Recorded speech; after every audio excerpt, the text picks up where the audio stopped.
Why obey God when it doesn't always seem to be in our best interest to do so? I'll just say this is the answer.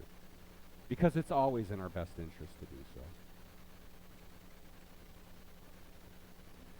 Proverbs 14:12 says, "There's a way that seems right to a person, but its end is the way to death."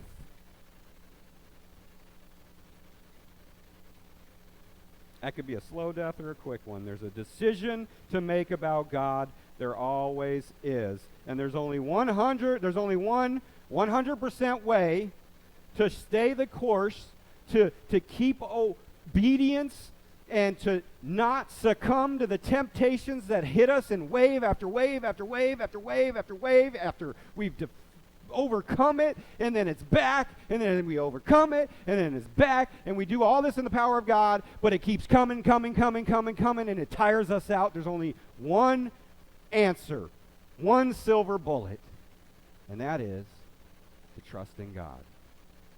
To keep trusting in God for the strength to persevere. To keep trusting in God that His grace is sufficient for even this last sin that I just did when I fell. To keep trusting in God over and over and over. And if you're not a Christian, I would say the only way to ever get through this life and finish this life and race strong is to first know God. First you got to know Him. Has God spoke to you from the burning bush? You know, Moses had a burning bush moment before all this, where God actually spoke audibly to Moses from a burning bush and gave him some marching orders.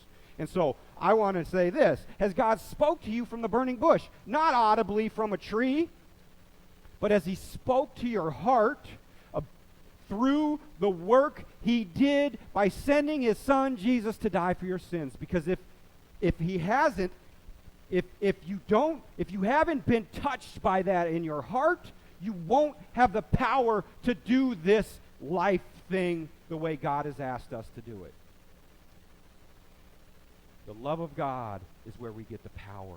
It has to pierce our heart, because that's where the power to do this is. And then once we do, we have to keep trusting in God.